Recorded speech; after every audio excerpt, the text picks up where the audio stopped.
come before you asking for your help through this study, that Lord, your voice will be heard, and that the things in our lives you will attend to, preparing us and making us ready for relationships, for family. And Lord, bring out the best out of us when our time comes, for we pray in Jesus' name. Amen. Amen. Let me ask you, have you seen these beautiful people that catch your breath and cause you to stop? If you are going one direction, now you turn and go back and follow them. And if they are first years and they have joined your church or your congregation, you feel so overjoyed, your heart beats. They could be a man or a woman, a lady. Your heart beats and you feel so happy that they are in the same campus with you.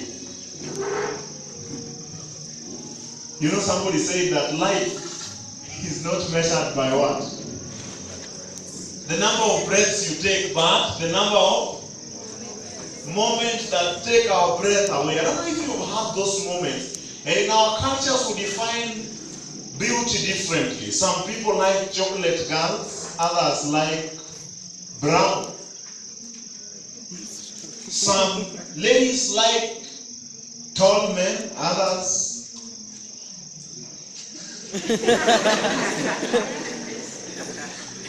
plum or something. You know, beauty today is being discussed. It could be in proportion, it could be formed. There are some cultures where if you are deep with space, you're very beautiful.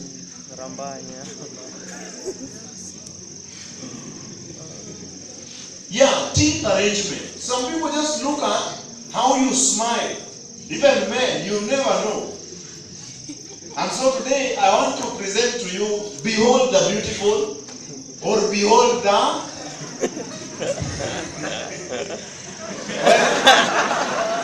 That picture will show up many times in this life.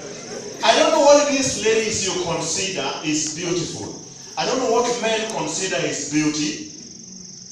Well said, beauty is in the heart of the beholder. Some people say eye, but I think they are not right. I think the eye is of the beholder. Well, beauty is worse than wine. It intoxicates both the beholder and the holder.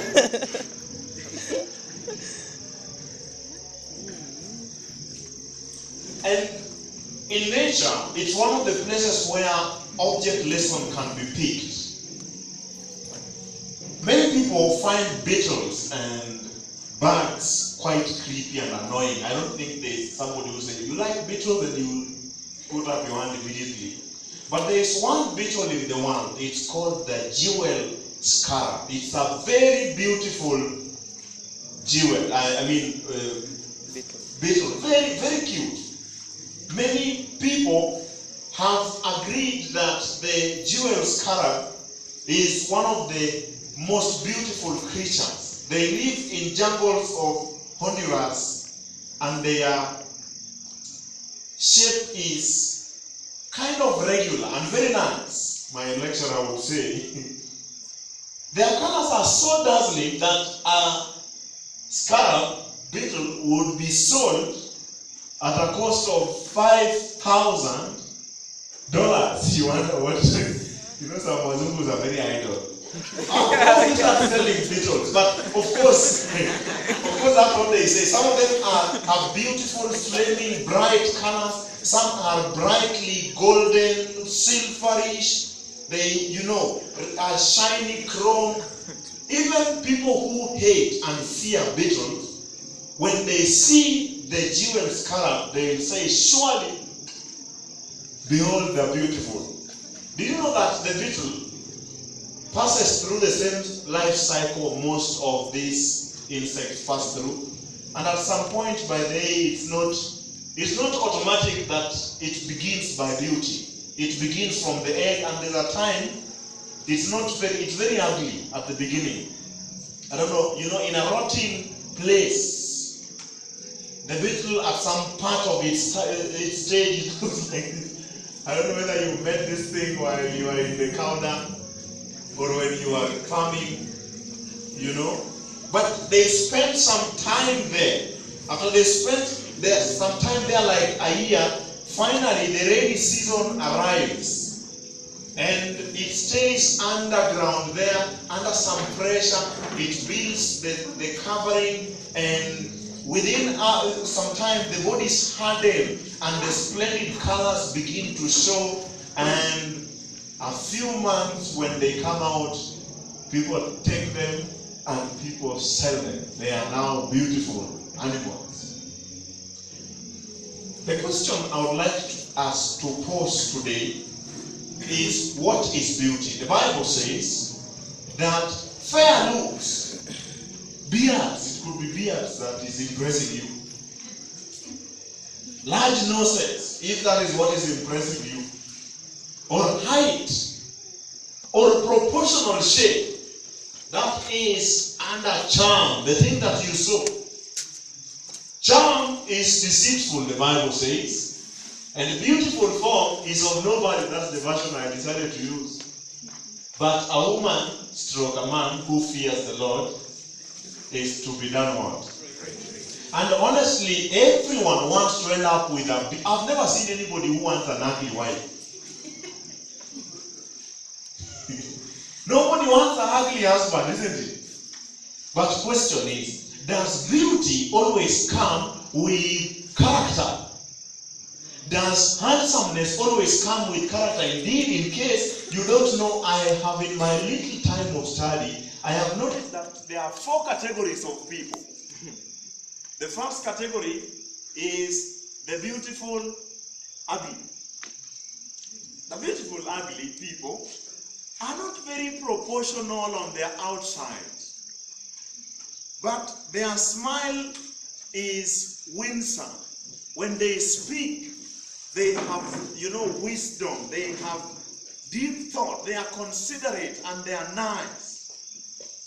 Then the second category is the ugly, beautiful. The first category is beautiful. Yeah, when they speak, you realize the beautiful ugly, they have something beautiful about them. But the ugly beautiful, they have a problem. They look very nice from outside. You are attracted to them. You can even follow them until they begin to talk. Then you say, no thanks.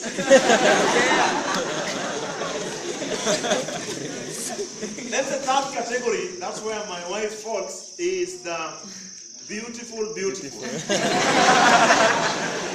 Both on the outside and on the inside. I know what you are laughing at. That category I'm not going to talk about. The fourth category, I will not talk about that fourth category.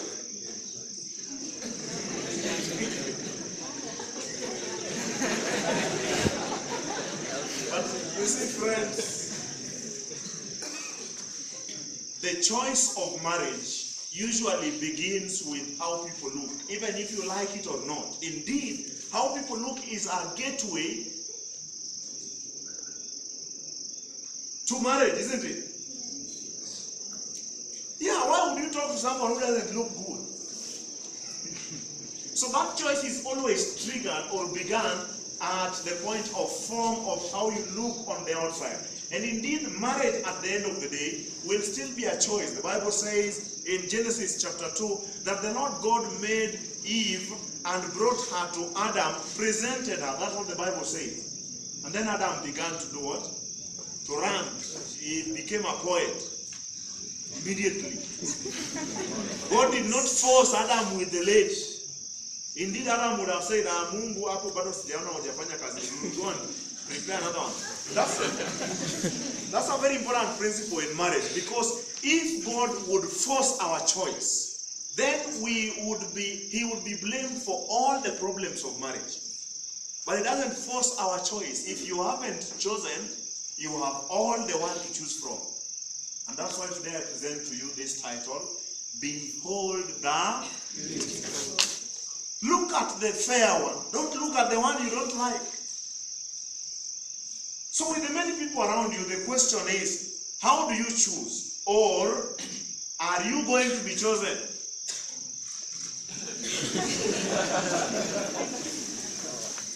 Or how do you make yourself to be chosen? And we're going to do this together with Honey here. It's going to be interesting. I want you to write this down if you can see, or cram if possible. Cram if possible. This power is doing us a big disservice. Or you can take, I don't know, something. There are basic qualities to make a good marriage. What did I say? Basic. This is what I call basic. Number one is love. Number two is truth. Number three is trust, commitment, respect. The Rastafarians would say respect. Submission, knowledge, faithfulness, patience, financial stability. In bracket for men. The one for financial stability, put what? In bracket for? I will explain all these things. Yeah, I'm the one who has said. But what did I say? I said these are basic. That means if you are falling short of love, of truth, of trust, of commitment, of respect, of submission, of knowledge, of faithfulness, of patience, or of financial acumen, you are set up for a mess up. Those are basic. Let me tell you something about love. Love in marriage is more important than you think. But remember, the same slide that has love has also what? Knowledge. Please look at them like that. I'm trying to paint the slide up here. The same slide that has love as a basic ingredient also has what? And all of you know. Do you know anybody who has broken up? Huh? Were they in love at first? So love is not sufficient by itself. Love is more than just a feeling or an emotion.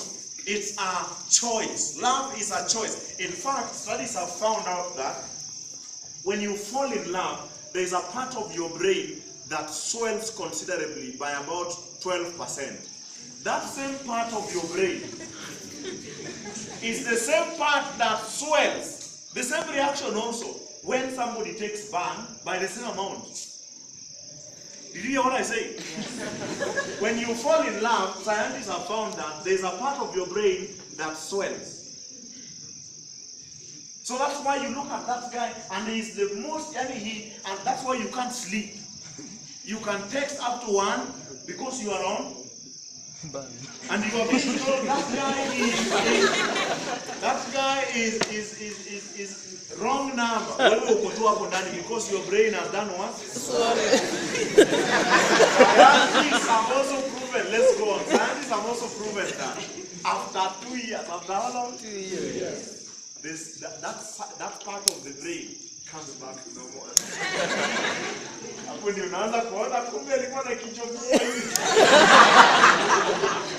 So don't threaten us if it is still within 1.5 years. If we are so in love, she's just thinking about what I'm thinking.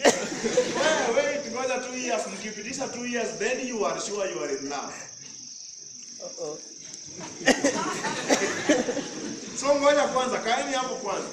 And if you can't do 2 years, basic. Submission. Why did I talk about submission? It is the willingness to give up our right, the right to something, to freely surrender our insistence on having our own way at all times. In marriage, that will count.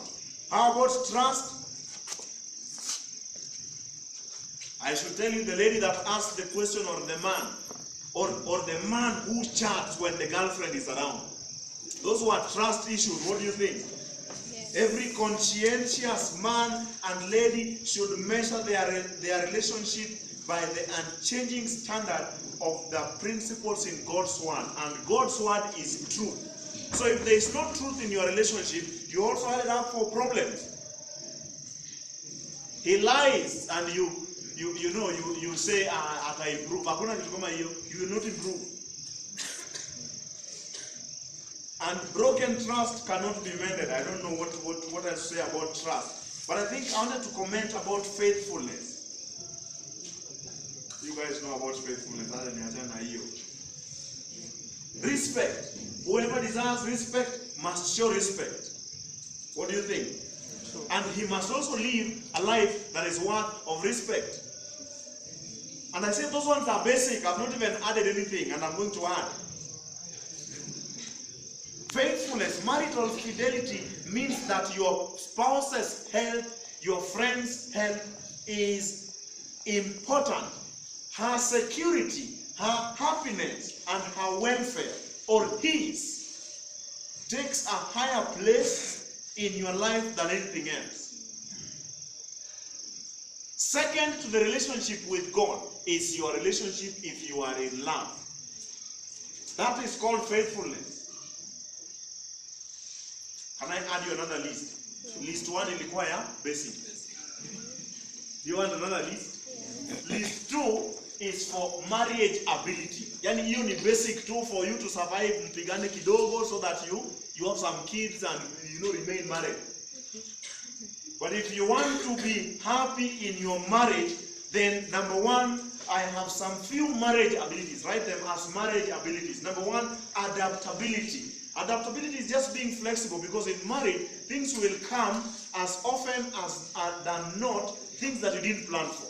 So you should be flexible. That is a requirement if you will be happy. Empathy, ability to be sensitive to hurt, to feelings. Number 3, ability to work through problems, and that is different from being able to solve problems. To work through problems means ability to identify, to analyze the problems and propose and choose a solution and still remain calm during the time of the solution.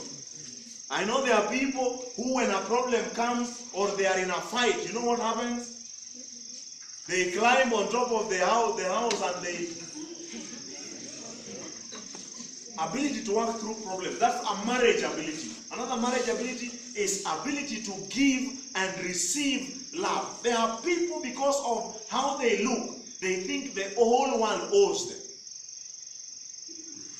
You are supposed to buy them a flower every day. They cannot be impressed by anything. And I told you, even ability to receive love can also be affected by past baggage. Kuna watu, yani mimi nimekuwa number 1 of the whole of my high school. Hata hapa hivi, they are on top of the world and they think you're supposed to worship them. That's not love. So you should be able to give and also do what? My wife is the easiest person to impress. The other one I won't say. Just a flower will do. Just a flower will do, and we are happy with it that way. Marriage ability. Emotional stability is also another quality of marriage ability. Ability to communicate.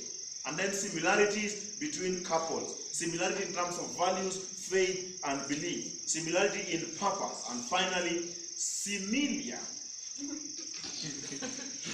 Similar. If you come from backgrounds that look the same, you are likely not to have a lot of adjustments. But if you come from very wide backgrounds, you will have to have a lot of adjustments. So that's just good for you to know. Then there's a statement here that I would like you to find it. It is in the last page of a book called Messages to Young People. Who should be reading that book? Just pick Messages to Young People and go to the very final page of it. It's page 466, and I would like to read it. It says, true love is a high and holy principle, altogether different in character from that which is awakened by impulse, and which suddenly dies when severely tested. Can I pause there for a while? The writer is saying true love is a high and holy principle. I have some ways of identifying love from its counterfeit, lust. And the devil, for every good God's thing, the devil has created a bad devil's thing for it. God created marriage. The devil created common law, come we stay with lesbianism or homosexuality and all that filth. God God has love. The devil has created lust. So if you want to know it is love, it comes from God. If you want to know it is lust, it comes from Satan. Love is self-sacrificing. Lust is self-centered. Me, just me. You only lust. But love considers, what do you want to do in this life? What are you about? Love is pure. Lust is promiscuous. So if you've already eaten those things, and the guy tells you, I love you, and you're not married, no. The guy should say, I lust you. Love is very pure. Number 3, love is considers the internals. It is concerned with character, speech, how they talk, behavior, depth of mind. But lust is concerned with externals, fashion, sex appeal, dress, figure, and things like that. Dimples, for example. He only lust. If you can't go beyond the dimples or the hair, that is, just tell the lady, I. You guys are following.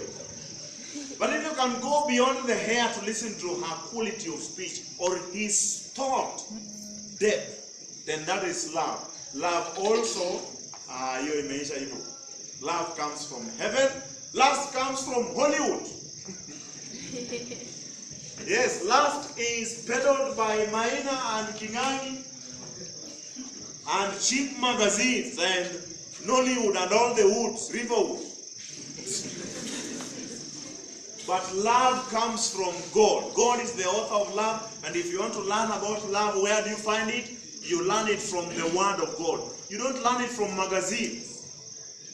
So having said that, the sentence was continuing by saying, it is by faithfulness to duty in the parental home that the youth are to prepare themselves for homes of their own. So there is a way in which you are supposed to behave at home that prepares you for your own home.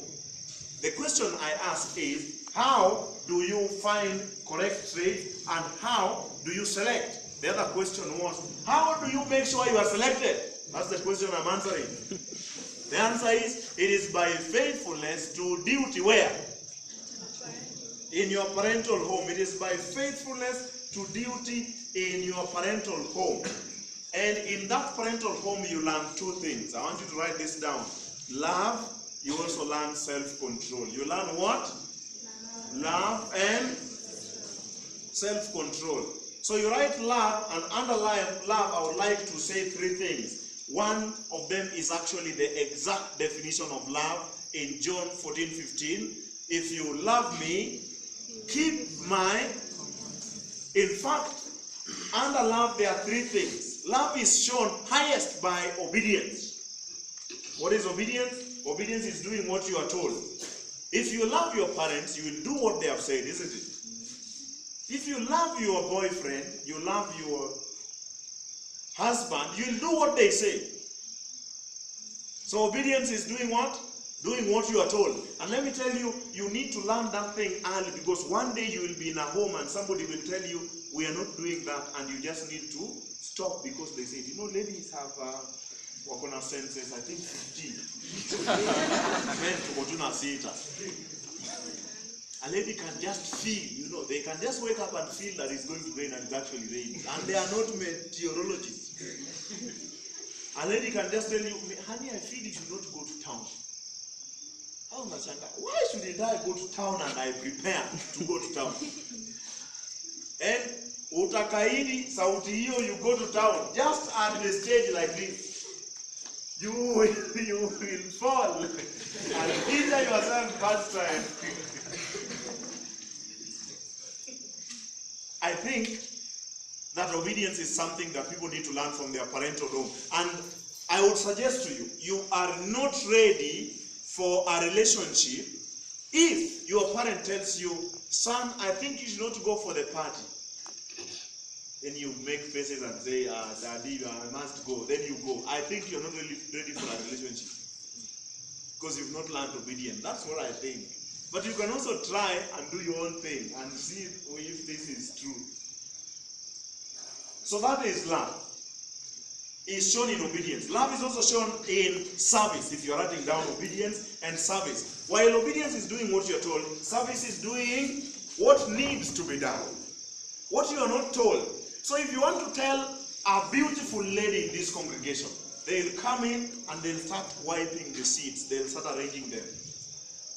When you are going for mission and the gentleman is sitting next to you and akupigia story and akukatia, and the rest of his friends wanangangana na E.A.T, my friend, behold the beautiful. Now you know who is ready for love. Love is also shown by service. I have to wake up sometimes when my wife is feeling those pains they sometimes feel, and just go and prepare water and drink because I am in love. Wait. Number 3 is responsibility. What was number 1?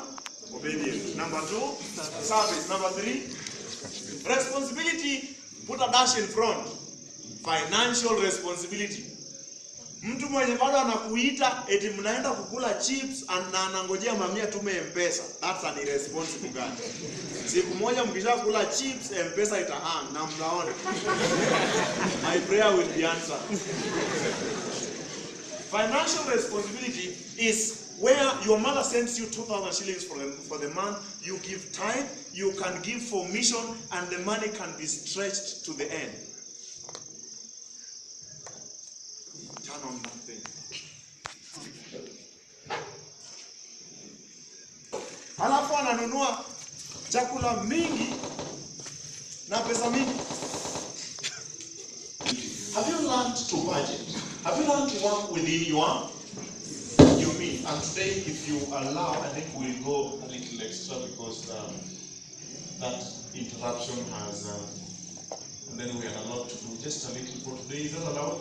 Yes. Because the matters we have are so much and so weighty and so beautiful and so serious. So that's where you are. Yes. Financial responsibility and then spiritual responsibility. You can't be in a relationship and you're not yet baptized. That's a problem. You've not thought about your own spiritual life. What will become of you?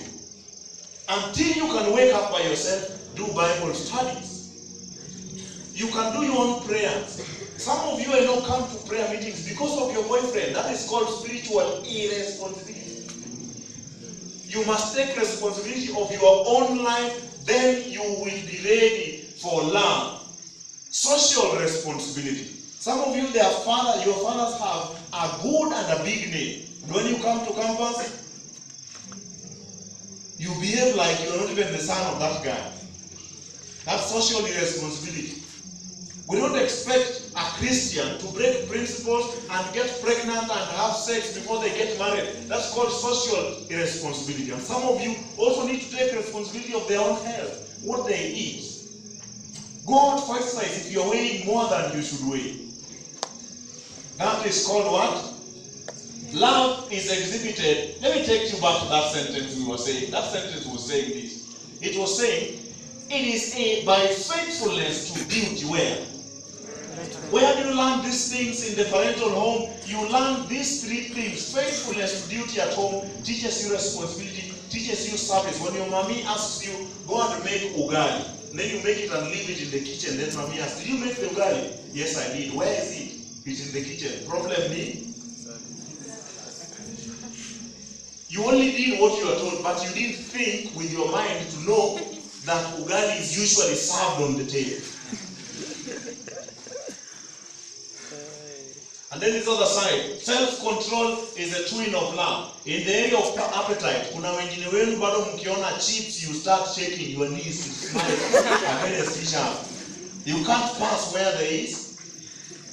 You need to learn self-control. It's a big attribute in how you control your mouth.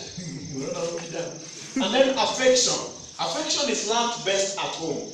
When is the last time you called your brother and you're not being paid? Bro, unaendelea aje? I just called to say I love you. Or your man. And you're busy calling your girlfriend every day. Hiyo ni bangi, unakumbuka ile bangi? Ngoja hiyo bangi siku moja iishe. Ngoja hiyo bangi siku moja iishe. This thing is best learned at home. And then how to control passion. Passion is the thing you feel when a certain woman passes. Alafu nasikia watoto wengine wanalia ndani yako if you're a man. Mommy, towards that direction. And one day you will meet a lady who just looks, she's the same, the height you have been thinking about. The color, the skin, the hair. And when she begins to talk, she just talks wisdom. And then you go and begin with Ellen White. Alafu wanajibu wanasema, thanks, that's so nice of you. Alafu unatuma ingine jioni. And after 3 or 4 weeks anaingia box. Let me tell you, it takes great amount of self-control for you not to enter into sin with that kind of a lady and wait for marriage. Those things are learned where? In the parental home. And now that you have learned them, what's the step towards getting married? Now you are ready. The world only knows these three. You court, you engage, and then you marry. Did you know that for the Christian, there are 4 more earlier steps to marriage? Biblical steps. Did you know that? Ama usharuka hizi zote, you don't even care uko. Ama uko in between hapa, alafu daruka ukuje huko. But let me tell you that if you skip any of these steps, you are likely to end up in a problem. These steps were put to us to protect us. So write number 1, the form of question. The first question, or the first thing you need to ask yourself, I call it the burning test. Step 1 is the burning test. Yeah? How you get to identify the bold, the beautiful, the handsome. You must follow through these steps for you to end up with quality and with character. And for your marriage and relationship to succeed, you must conduct the...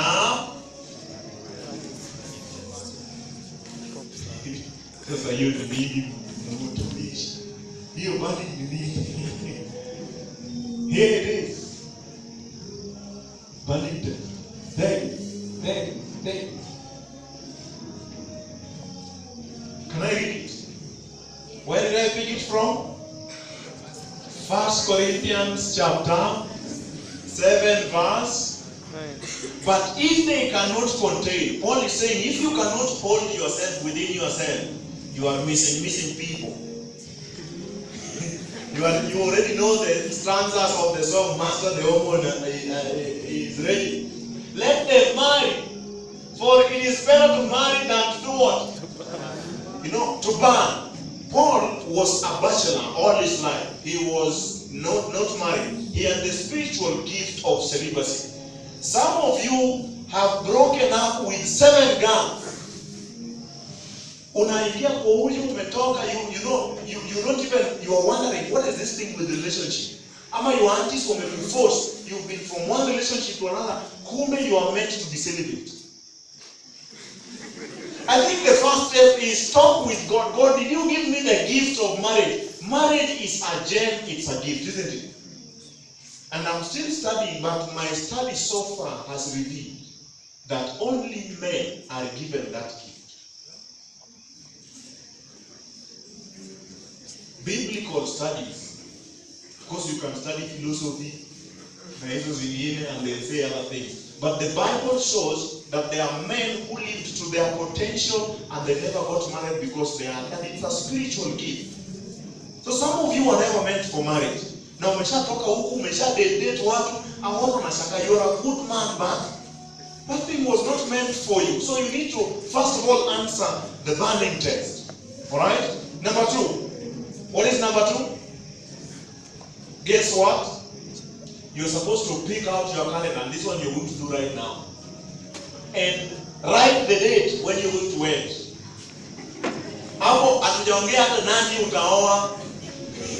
That's the second step, and this is biblical. You know why this is important?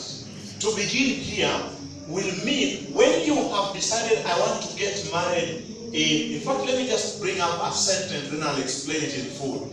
The sentence is from a book, Adventist Home, 79, paragraph 2. A youth not out of his teens is a poor judge of the fitness of a person as young as himself to be his companion for life.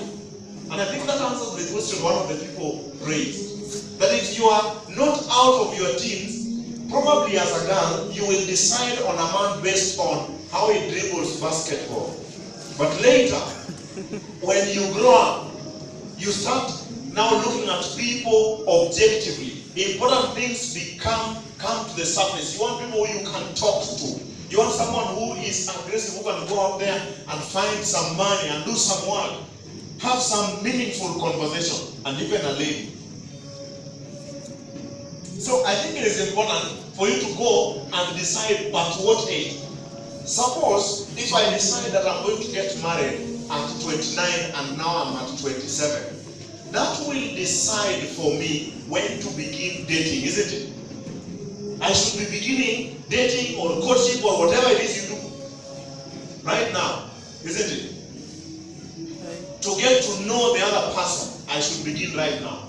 If I am going to get married in 2030, see, I can do other things right now. What am I going to be in courtship for 9.5 years? That will not make sense. That's why this is important. This will put for you a caveat of how long. And my suggestion is, get into courtship. The whole of this process should take 2 seasons. A season consists of summer, winter, spring, and autumn. You need to know how he or she behaves when she's in school, and how he or she behaves when she's at home, when he is broke and when he is having help, isn't it? And then you repeat the cycle. Then you can say you know that guy.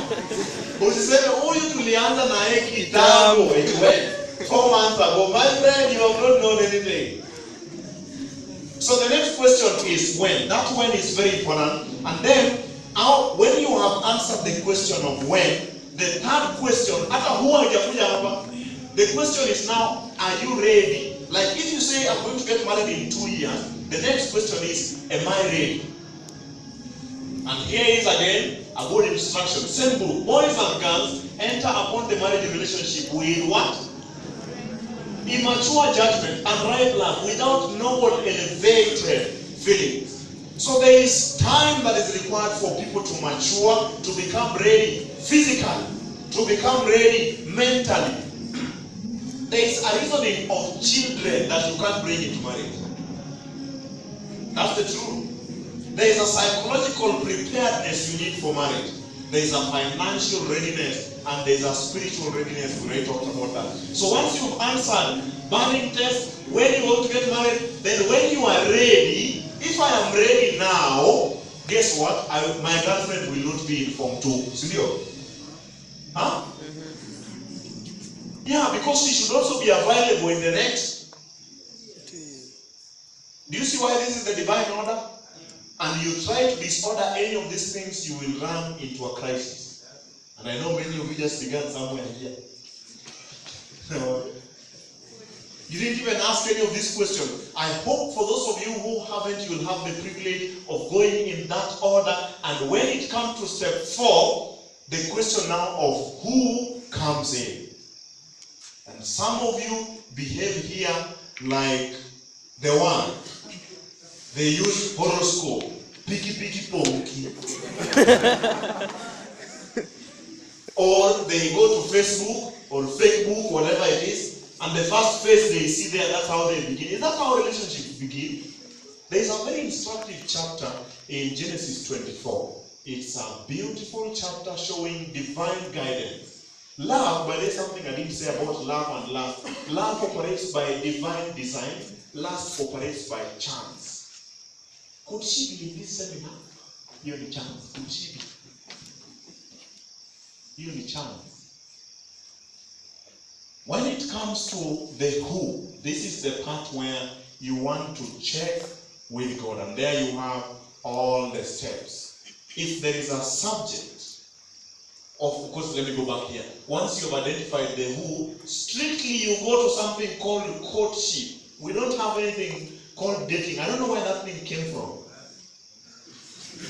Even if I use it in my description, because this has to be an open seminar. I can't tell from your face whether you are courting or dating, isn't it? But here we teach principles, then you apply. So if you have been doing the wild thing called dating, I'm going to define what courtship and dating here is, and then you can decide what you're going to do. But this is the divine order. You are meant for marriage, you know you're going to marry next year, you are too late. Yeah, I think. Studio. Yeah, you know you're going to get married next after 2 years. Question is, am I ready? But this question can also be answered this way. If within the next 2 years you can become ready, then that presents no challenge, isn't it? Huh?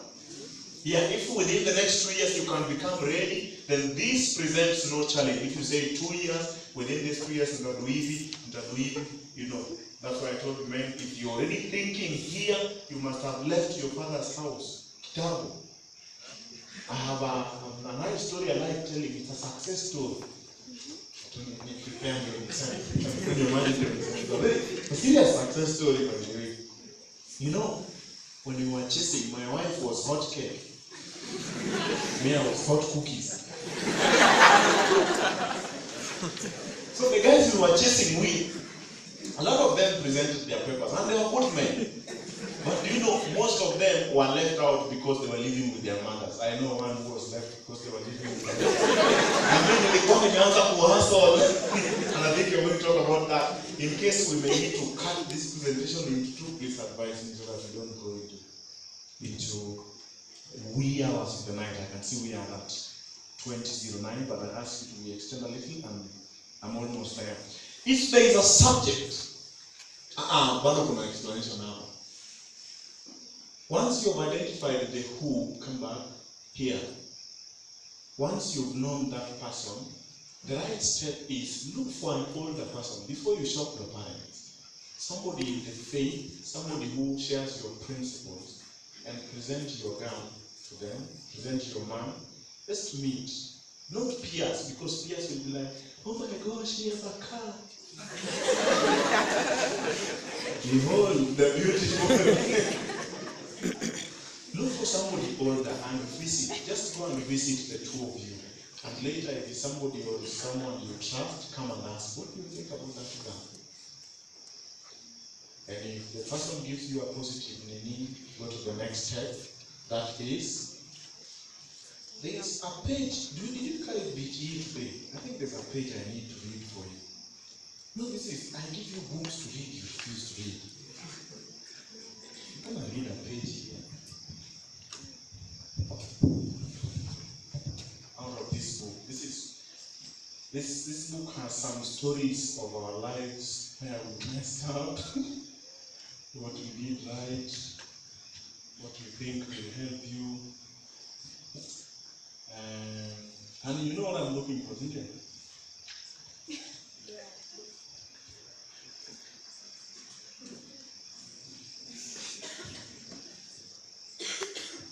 Okay, let me start from where the story is nice, so that you follow.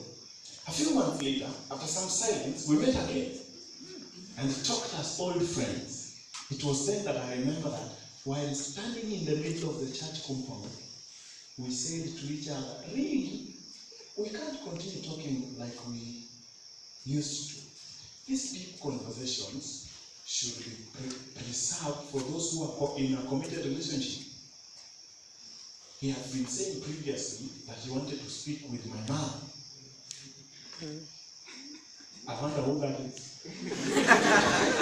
I was not quick to decipher the subject. He immediately shared with me a quote from one of my favorite authors that says, "A young man who enjoys the society and wins the friendship of a young lady, unbeknown to her parents, does not act a noble Christian part toward her or towards her parents." Anybody knows that sentence? You guys are right. So that's why you need to read this book. He left me standing and went to my mom's car, and as I heard, he told my mother that he wanted to court her daughter.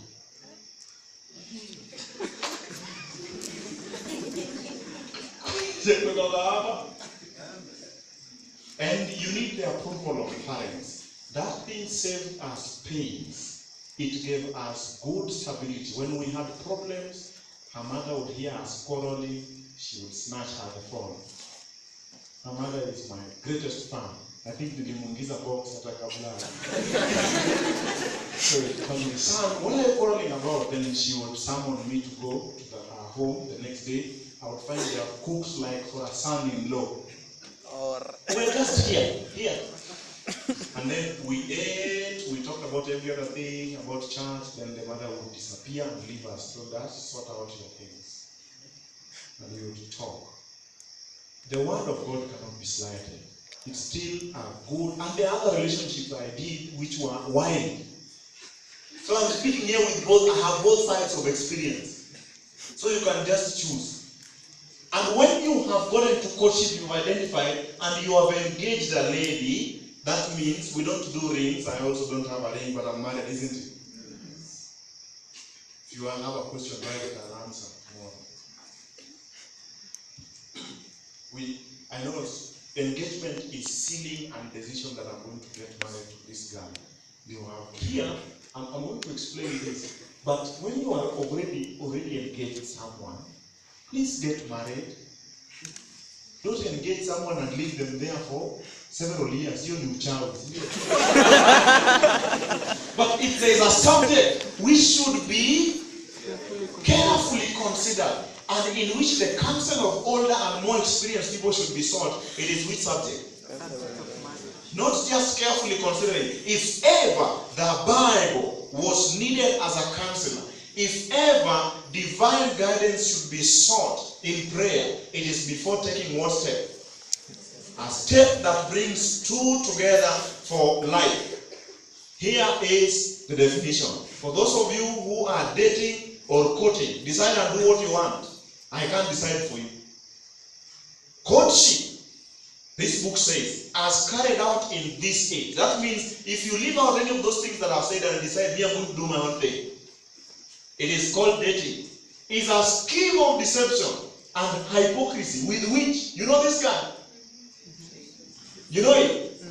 Satan. Eh? The enemy of souls has far more to do with the Lord. The Lord has to do with this. It's called courtship. So if you want God in your relationship, then follow those processes and get into courtship. What is courtship? Courtship, read for me, is the sincere and honest effort. This is effort. It's not passive. That's why in a movie, you can't learn about each other. It can't be the lady is the one who is talking, the man is quiet. Sincere and honest effort of two, not one. And what are they seeking? To find out if it's God's will for them to be married. And if that stage presents you with no challenge, by all means, get engaged and get married. Make a beautiful choice with God and the Bible. Make a beautiful choice if you are God-fearing parents. Where did I get that from? I'm going to show you. It needs also older men and women of the faith and also good common sense. God and the Bible. You write this as I go along. Which book is that? Letters to Young Lovers. Who should be reading this? Young Lovers. Take God and God-fearing parents into your counsel, young friends. Pray over the matter. That makes sense. I think it does. What do you think? It does. It does. If there ever was a subject that needed to be viewed from every standpoint, the bird's eye view, the worm's eye view, the side view, some kinds of views. Huh? If there is a subject that has to be viewed from every standpoint, that means from every viewpoint, it is this. Which is that? The aid of experience of others and the calm, careful weighing of the matter on both sides is positively essential. The writer is talking about the step of marriage. So if God-fearing parents, experienced men in the faith, and lastly, this one is supposed to be good common sense. Then you will have made a handsome choice, or you will have made a beautiful choice. Good common sense is needed here, if anywhere. But the fact is, any other common sense to what we are doing for relationship.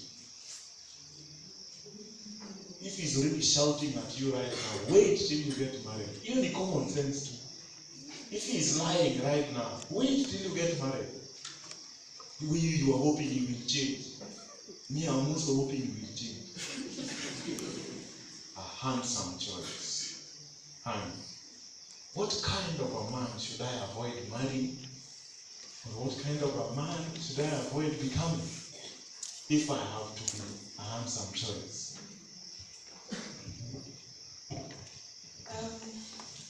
Eleanor Roosevelt said something that we need to consider. One's philosophy is not best expressed in words. It doesn't matter how much, lyrics they keep sending to your inbox. They'll call you sweetheart, honey, and every nice word. But their philosophy is not expressed in words. It's expressed in what? The choices that one makes. In the long run, we shape our lives and we shape ourselves. The process never ends until we die, and the choices we make are ultimately our responsibility.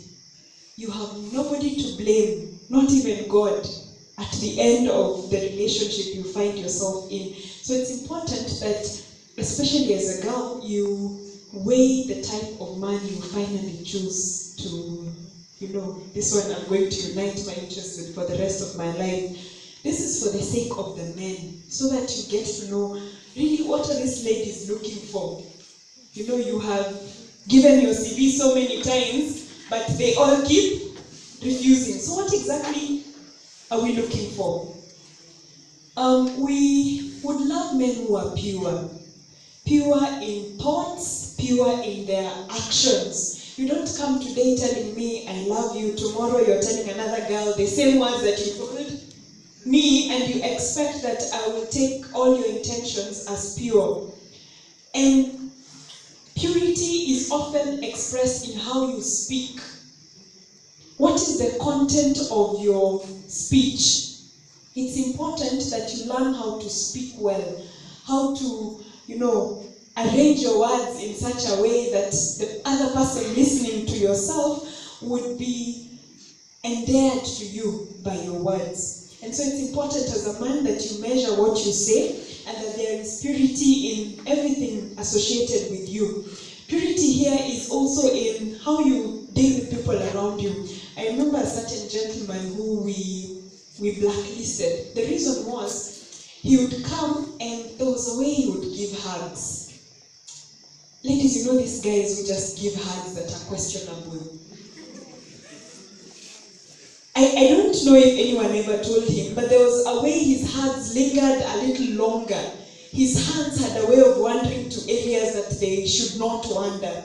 And somehow he would do that with everyone.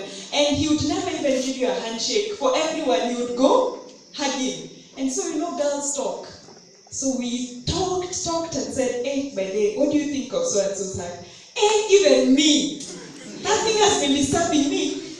And just out of a hug, that guy was just blacklisted. He could not date anyone in that group. So purity of actions. You want to avoid an appearance of evil. We want reverent people in church, people who are spiritual. He would carry his Bible when we would go out for dates. He used to have, the great controversy pocket size, those small books. He would have them in his pocket whenever we would go out for dates. And the question for you men is, if today you can't lead out in Bible study on a date, do you think he's going to lead out in Bible study at home? I actually received a question just this week, and this lady was complaining that, you know what, I have tried getting my boyfriend, we are almost getting married, and he's never led us in a fellowship or a Bible study. That's one of the greatest needs of a woman. Somebody who would take a spiritual headship in a home and lead in how the home carries out Bible studies. So you don't want to hide and pretend and say, now I am not an elder. Elders have one of the biggest troubles dating. Sometimes they end up with bad wives because when they are here, everyone keeps suspecting them, isn't it? Don't hide it. If you have been given a spiritual role, if your home is going to, have a spiritual campus as a man, you must learn how to pick that role early. then caring and responsible. There are these men who, I'm carrying heavy things from, wherever. Unanipigisha two story and I have all this load. What's wrong with you? Take the load first. Help me carry it. Yeah? Look out for where there is need. There is always a need around a girl. There will always be something to help out in. Can you help out in the little things of life? For instance, even when coming to sit, somebody notices, my husband will always let me sit first, then he'll sit. He'll look where I'm going to sit and ensure everything is fine before I sit. Little things of life, those little things that show that you are actually taking care of the person who is next to you. You look out that they are comfortable, that everything around them is safe. This is important. Then the last thing is neat. You need to look good, guys. Clean, shower. Some of us have no relationship with soap and water. You don't shave. You go hugging a girl and, you have a whole bush here. You put it on somebody's cheek. And then what happens? It's irritating, isn't it? Then you're thinking somebody should be encouraged. You need to look good. Be neat. There are people who I would never date just based on how they looked like. Just based on how they were dressed, I would say, I think you need a few lessons on how to dress first, yeah? People who are hardworking. This is my definition of being handsome. If you have a hand and you can use it, a hand and a head, you're handsome. And how you use your hand and head defines where you go. People who are hardworking. We don't want lazy men. Today we have a crop of men who come and put their legs on, the sofa, then the lady does everything, then remote control. I'm seeing some of you doing that. People who just play video games all the time. Video games won't bring food to the table unless you're designing them. You have a brain to create them. It won't. So we need people who are hardworking. I'm not saying that you need to have a job, but you need to have a brain that can think of how to create that job or how to get that job. Yeah? Because something could happen and you lose that job. But what will you do when you lose that job? People who are ambitious. So when you come, a lot of the times I would listen to men and ask, okay, so what's your objective? What are you doing? Why are you doing the course that you're doing? There are men here who are just doing those courses because their parents sent them to do that.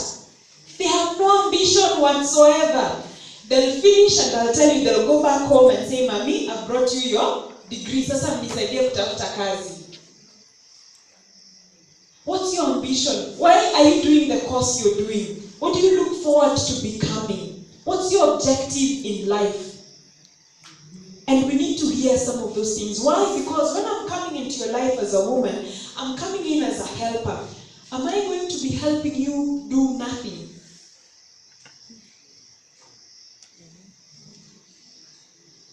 It's an important question for the men to answer because women, we come in loaded, packed with everything to help you. But when we come and find a man doing nothing, guess what? With all our resources, all our brain, all our ability, we'll find something else to do. That's how come you have men doing their own thing and ladies doing their own thing, because the man does not have anything to do in this life, so why should I help him? Then a teetotaler. This is somebody who does not drink alcohol or taste any alcohol whatsoever. And I don't mean alcohol only, I mean any form of drug. Ladies, you do not want any man who uses any form. Even those ones who decide to I just take expensive wine once in a while. My dear, run away. Flee. Flee from anyone who uses even a drop of alcohol or liquor. You do not want it in your life. We may have more time to discuss this. Somebody who is loving, intelligent, and what has been his past record. important that you look at this man from his history. That helps you to understand the type of person that he is. And here I want to give a disclaimer that you may want to look at both the history and the present. Has he changed? Has he improved? Is he getting better? And look at the man for who he is becoming. You see, this is where ladies have a problem. You see a guy today, he does not look so nice, he does not have a car, he does not have everything that you consider nice, so you decide to dump this guy for somebody who is well-formed. That's how ladies end up with sugar daddies and every other guy. People, we have sponsors today. They're called sponsors today. It's because ladies today do not have the skill, or they have lost the skill of looking at men for who they are becoming. These guys you see today, in first year in our class, I was sharing this with some ladies. When people looked at the guys in first year, some girls were like, no, I can't date any of them. They're too young for me, they don't look so nice, they don't dress well, they're broke. They're, not anything nice. Today, we're in 6th year. Many of us are married, and those of us who did not decide to date early are now looking at the men and they're like, wow, they are becoming something. Next year they're going to be doctors. Wow, and this one talks nicely. But the guys went and found other girlfriends. So the girls are hanging around looking for, who will date me? Why? Because they ignored the people who were around them. They didn't learn the skill of looking at the men for who they are becoming. And as a lady, I will tell you, you have a great role in forming out the man around you. The men JKUSDA will produce is courtesy of the ladies who are here. So you must be careful that you form out for yourselves good men. In fact, ladies, you should be worried when all your men are running outside to get ladies from outside. Because it means you've not formed for yourself a good crop of men around you. One of the gifts ladies have is nurturing. And you must cultivate that if you're to form for yourself a good man and let them become the type of man you'd want to marry. And to finish by reading a quote, it says, has he the traits of character that will make her happy? Can she find true peace and joy in his affection? Will she be allowed to preserve her individuality?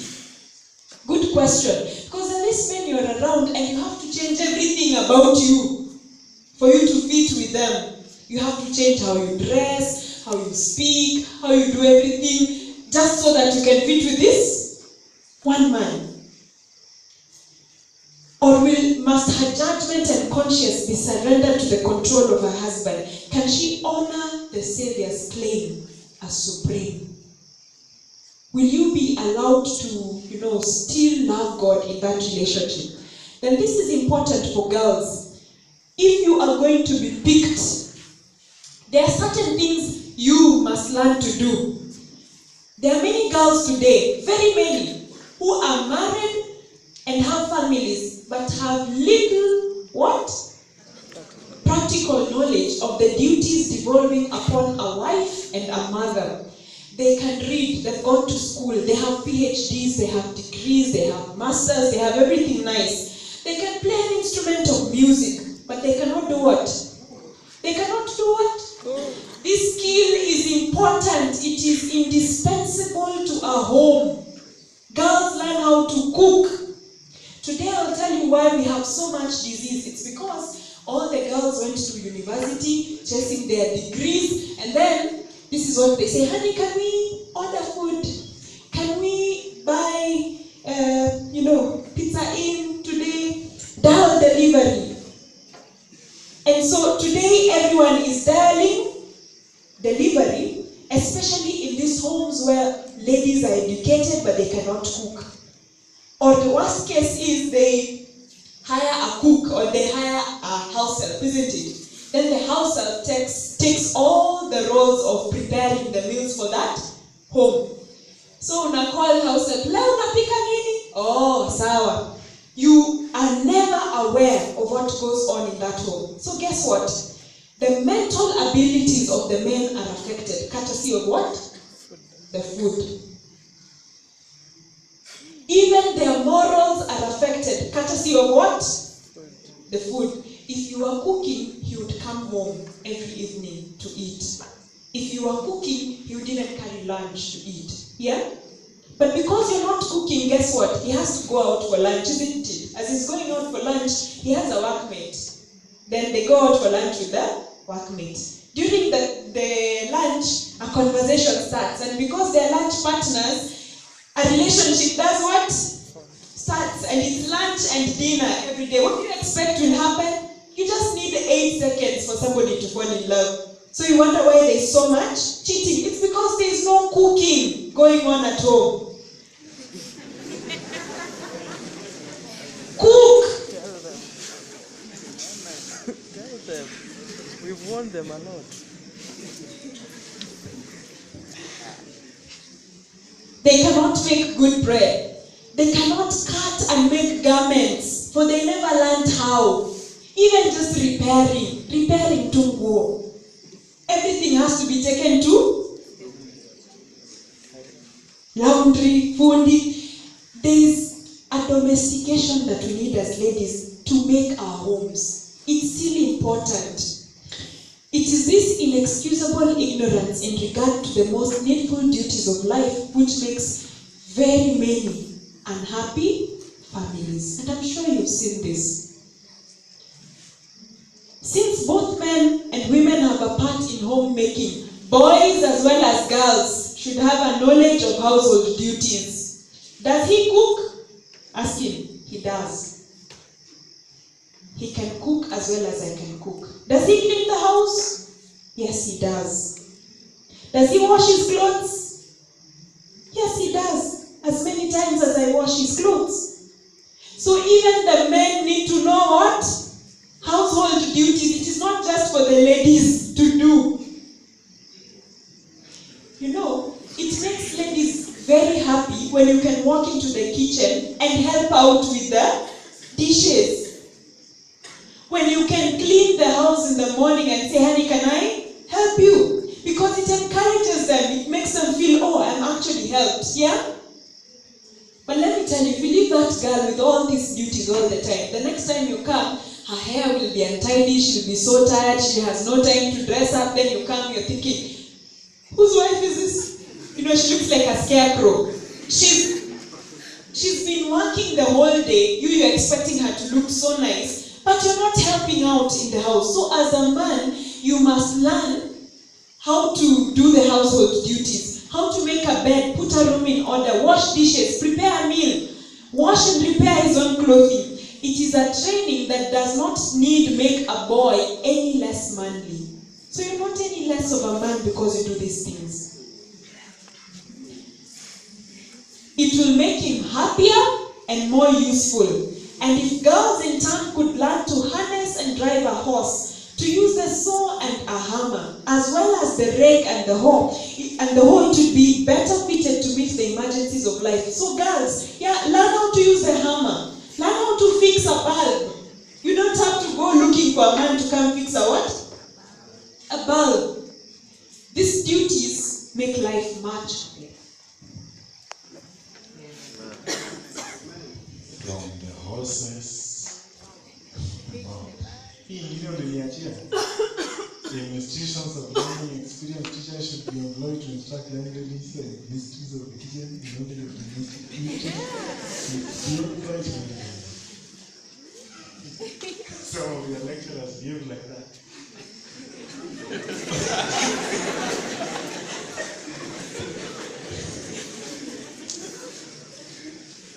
Mysteries of the kitchen. I think that should be a title of a book. What do you think? There is no better way that lesson would have come. I would have murdered it. I think it needed to be heard from a lady's voice. So behold the beautiful. A woman, you want to become a woman of God, You want to have a godly influence. Look at the people around you. You know, I keep saying, show me 4 idiots and I'll show you the 5th one. 4 idiots around you. Show me 4 idiots around you and I'll show you the 5th one. So if you want to be the beautiful woman, be a woman of God, be of godly influence, be teachable. Kuna watu, mimi mama yangu alinifundisha hiki kitu nawekwa hivi. Hiyo ni mama yako. Hapa ni kwetu. This is a new home. So be teachable. If you want, and then be principled. Principle means decide things. Ladies are some of the shakiest people on earth. I'm not talking about anyone. And it's natural because of hormones. That's why there is a place ladies want to work on. You know, their hormones keep varying. One day they feel beautiful, another day they have worn the same clothes. When am I looking beautiful? Use principle on that subject. But that's too stretching of the subject. But principle means, like my wife, if this has to be done, it will be done. You want to be the beautiful, please be decent. You know what decent means? Cover what needs to be covered. Be decent with your language. It's you, me ninaongeanga tu mind yangu. Mind yangu utabaki nayo siku. You don't even me, I'm telling you, I don't have to say everything I think. Kuna sama I say hiyo, wacha tu niende nifikirie kwanza, nitoe ujinga alafu nifikirie. Yeah, a lady should be wise with words. Wise with words. How to respond to mtu amekukatia? I already told you that, isn't it? No. You need to talk. Okay, I'll say that tomorrow. I'll say it tomorrow. And then calm in spirit. What do you think? Usikue drama queen. Everything you are shouting, calm in spirit. That will be the beautiful girl. And so, can we ask, will the one you marry bring happiness to your home? Is she an economist? Or will she, if married, not only use all her earnings and then encroach into yours? That's what the sentence means. To gratify what? Can I tell you what vanity is? You want to hear what vanity is? Communication. Are her principles correct in this direction? Does she know anything called budgeting? Ama akipita nguo mba sita. Sawa, acha niwaache hapo.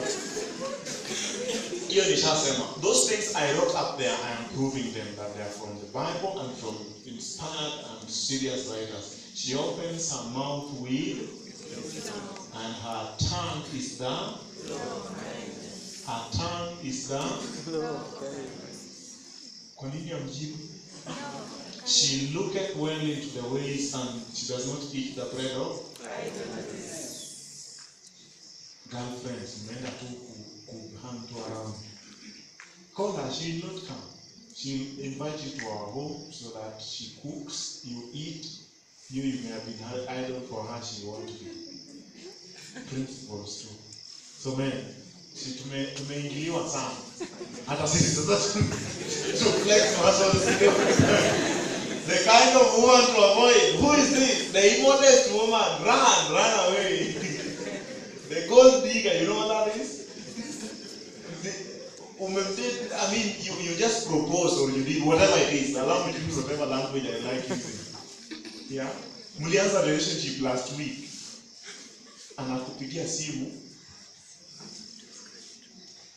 Did you party a fair 2 weeks ago? Avoid an addict of soap opera. Avoid the older woman. Of course, you can do also what you like, but tutafuta for counseling. We just cancel you.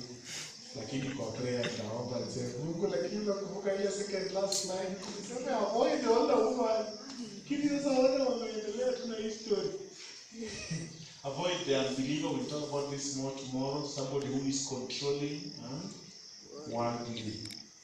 Tomorrow we'll talk about that. What kind of a man should you avoid being or marrying? I think I'm just putting this, whatever she said, into perspective. a man who is a deadbeat. You know a deadbeat?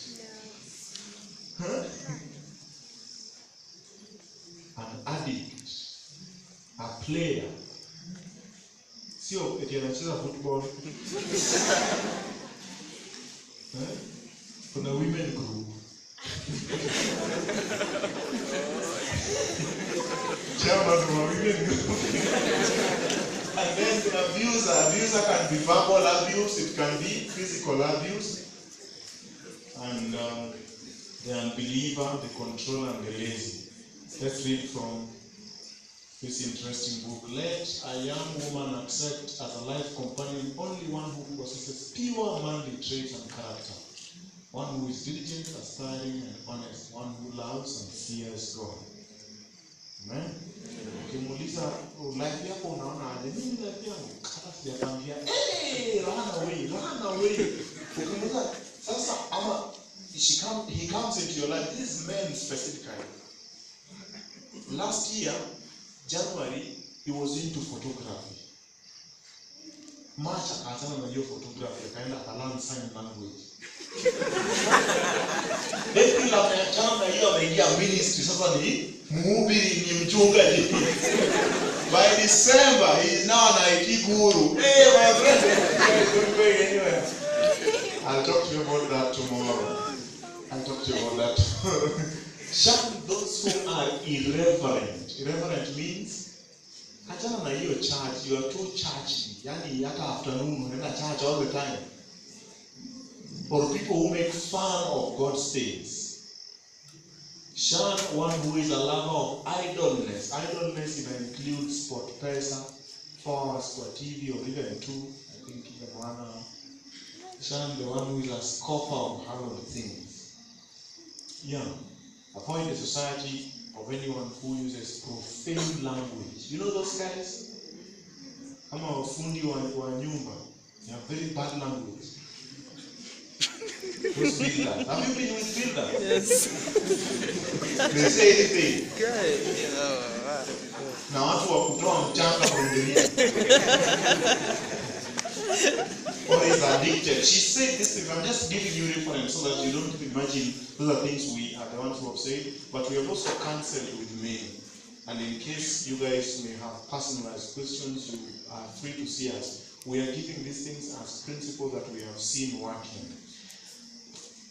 Or is addicted to the use of even 1 glass of liquor.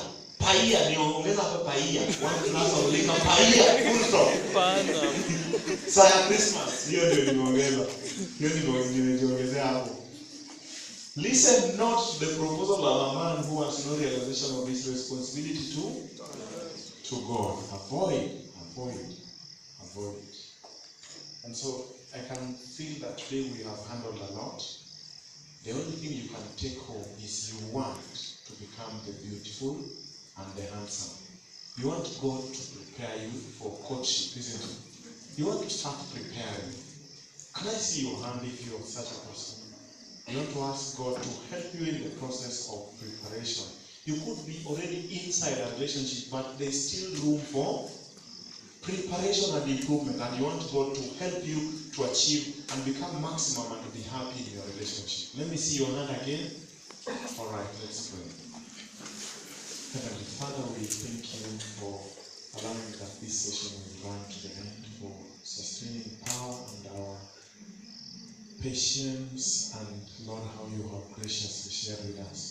Though we have gone later into time, we pray that your grace will put these lessons in our hearts.